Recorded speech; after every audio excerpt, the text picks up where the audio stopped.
JKR അക്കാഡമിയിലേക്ക് എല്ലാവർക്കും ഒരിക്കൽ കൂടി സ്വാഗതം. ആദ്യം തന്നെ റിക്വസ്റ്റ് ഉണ്ട്, നിങ്ങൾ ആദ്യമായിട്ടാണ് ഈ ചാനൽ കാണുന്നതെങ്കിലോ ഇതുവരെ സബ്സ്ക്രൈബ് ചെയ്തിട്ടില്ല എങ്കിലോ ഇന്ന് തന്നെ സബ്സ്ക്രൈബ് ചെയ്യുക. അതോടൊപ്പം തന്നെ ബെൽ ബട്ടൺ ക്ലിക്ക് ചെയ്താൽ മാത്രമേ ഞാൻ ക്ലാസ്സുകൾ അപ്പോൾ തന്നെ നിങ്ങൾക്ക് നോട്ടിഫിക്കേഷനിൽ ലഭ്യമാവുകയുള്ളൂ. Kerala bank clerk, cashier, office attendant തസ്തികയുടെ റിസൾട്ടിന് വേണ്ടിയിട്ട് കാത്തിരിക്കുന്ന ഉദ്യോഗാർത്ഥികളാണ് എല്ലാവരും തന്നെ. അപ്പോൾ പരീക്ഷ എഴുതിയ ഉദ്യോഗാർത്ഥികളും അതോടൊപ്പം തന്നെ കേരള ബാങ്കിലെ ജോലിക്ക് വേണ്ടിയിട്ട് ഇഷ്ടമുള്ള ധാരാളം ഉദ്യോഗാർത്ഥികൾ ഉണ്ട്. അവർക്കൊക്കെ തന്നെ വളരെയധികം പ്രാധാന്യം നൽകുന്ന ഒരു വാർത്തയാണ് ഇന്നത്തെ തൊഴിൽ വാർത്തയിൽ കാണാൻ ഇടയായത്.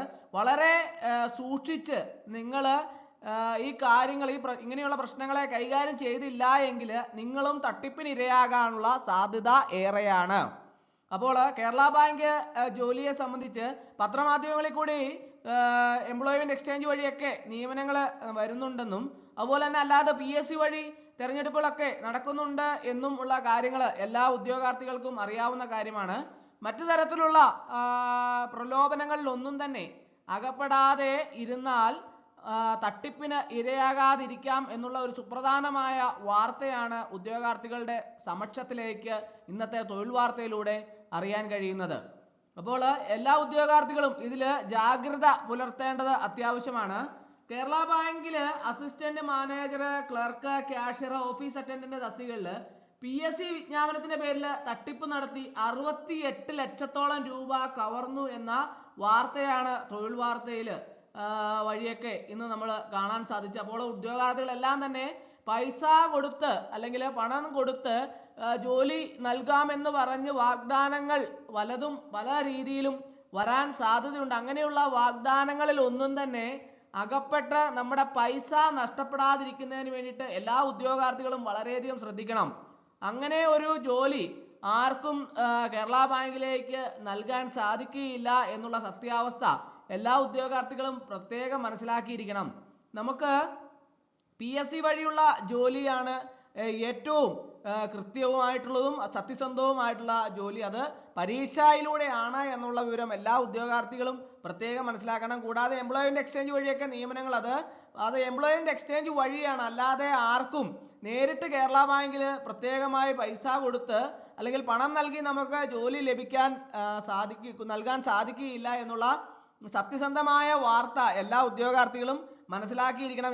ഇനി അങ്ങനെ ആരെങ്കിലും അങ്ങനെ ജോലി നൽകാമെന്ന് പറഞ്ഞ് ബന്ധപ്പെട്ടാൽ അത് തെറ്റായ ഒരു പ്രലോഭനമാണ്. അങ്ങനെയുള്ള പ്രലോഭനങ്ങളിൽ അകപ്പെട്ട് നമ്മുടെ പൈസ നഷ്ടപ്പെടുത്താതിരിക്കാൻ വേണ്ടിയിട്ട് എല്ലാ ഉദ്യോഗാർത്ഥികളും പ്രത്യേകം ശ്രദ്ധിക്കേണ്ടതാണ്. വളരെ പ്രധാനപ്പെട്ട ഒരു വാർത്തയാണ്.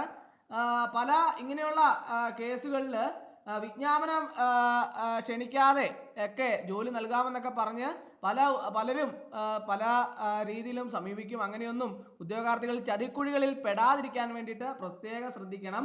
അപ്പോൾ ഇങ്ങനെയുള്ള കേസുകളിൽ രജിസ്റ്റർ ചെയ്ത പോലീസ് അന്വേഷണം ആരംഭിച്ചിട്ടുണ്ട് എന്നാണ് അറിയാൻ കഴിയുന്നത്. ഉദ്യോഗാർത്ഥികളാണ് തട്ടിപ്പിനെ കുറിച്ച് കേരള ബാങ്കിനെ അറിയിച്ചത്. അതനുസരിച്ച് ബാങ്ക് തുടർ നടപടി സ്വീകരിക്കുകയും ആയിരുന്നു. കേരള ബാങ്കിലെ നിയമനങ്ങൾ PSCയും എംപ്ലോയ്മെന്റ് എക്സ്ചേഞ്ചും വഴിയാണ് നടത്തുന്നതെന്ന് ബാങ്ക് അധികൃതർ അറിയിച്ചു. മറ്റു മാർഗങ്ങളിലൂടെ നിയമനം വാഗ്ദാനം ചെയ്യുന്നത് തട്ടിപ്പാണെന്നും ഉദ്യോഗാർത്ഥികൾ അതിന് ഇരയാകരുതെന്നും ബാങ്ക് മുന്നറിയിപ്പ് നൽകി. ബാങ്കിന്റെ ലോഗോ ചേർത്തുള്ള വ്യാജ നിയമന ഉത്തരവുകൾ തട്ടിപ്പുകാർ നൽകുന്നുണ്ട്. ഇതിനെതിരെ ഉദ്യോഗാർത്ഥികൾ ജാഗ്രത പാലിക്കണമെന്നാണ് ബാങ്ക് ആവശ്യപ്പെടുന്നത്. അപ്പോൾ എല്ലാ ഉദ്യോഗാർത്ഥികളും പ്രത്യേകം ഇതിനു വേണ്ടിയിട്ട് ജാഗ്രത പാലിക്കണം. നമ്മുടെ ഓരോ ഉദ്യോഗാർത്ഥികളും ഈ ക്ലാസ്സുകൾ, ഇങ്ങനെയുള്ള ക്ലാസ്സുകൾ പ്രത്യേകമായിട്ട് മറ്റുള്ളവർക്ക് ഷെയർ ചെയ്ത് കൊടുക്കണം. കാരണം എന്താണെന്ന് ചോദിച്ചാൽ നമ്മൾക്കറിയാവുന്ന നമ്മുടെ സുഹൃത്തുക്കളോ അല്ലെങ്കിൽ കൂട്ടുകാരോ ആരെങ്കിലും ഒക്കെ ഇങ്ങനെയുള്ള തട്ടിപ്പിൽ പെട്ടു എന്നറിഞ്ഞാൽ അവരോട് അത് തട്ടിപ്പാണ്, അങ്ങനെയുള്ള ചതിക്കുഴിയിൽ പോയി ചാടരുത്, അങ്ങനെ പൈസ നഷ്ടപ്പെടുത്തരുത്, നമുക്ക് PSC വഴി പരീക്ഷ എഴുതി അല്ലെങ്കിൽ എംപ്ലോയ്മെന്റ് എക്സ്ചേഞ്ച് വഴിയൊക്കെ ആണ് നിയമനങ്ങൾ നടത്തുന്നതെന്നുള്ള പ്രത്യേകമായിട്ടുള്ള കാര്യങ്ങൾ എല്ലാവരെയും അറിയിക്കുക. അതോടൊപ്പം തന്നെ പണം കൊടുത്ത് ജോലി ലഭിക്കുകയില്ല എന്നുള്ള സത്യാവസ്ഥ എല്ലാവരെയും അറിയിക്കുക. അപ്പോൾ ഇങ്ങനെയുള്ള ചതിക്കുഴികളിൽ ചെന്നുപെടാതെ, പണം കൊടുത്ത് ഒരു കാരണവശാലും ആരെങ്കിലും ജോലി നൽകാമെന്ന് പറഞ്ഞാൽ അങ്ങനെയുള്ള ചതിക്കുഴികളിൽ പെടാതിരിക്കാൻ വേണ്ടിയിട്ട് എല്ലാ ഉദ്യോഗാർത്ഥികളും പ്രത്യേകം ശ്രദ്ധിക്കണമെന്ന് ഒരിക്കൽ കൂടി നിങ്ങളോട് അഭ്യർത്ഥിക്കുകയാണ്. അപ്പോൾ ഇന്നത്തെ ക്ലാസ് എല്ലാവരും വളരെയധികം ശ്രദ്ധയോടുകൂടി കാണുകയും മറ്റുള്ളവർക്ക് ഷെയർ ചെയ്ത് എത്തിച്ചു കൊടുക്കുകയും ഇങ്ങനെയുള്ള ചതിക്കുഴിയിൽ പെടാതിരിക്കാൻ എല്ലാവരോടും ശ്രദ്ധിക്കാൻ വേണ്ടിയിട്ട് പറയുകയൊക്കെ ചെയ്യേണ്ടതാണ്. അപ്പോൾ എല്ലാവർക്കും ഒരിക്കൽ കൂടി നന്ദി പറഞ്ഞുകൊണ്ട് നിർത്തട്ടെ. നന്ദി, നമസ്കാരം.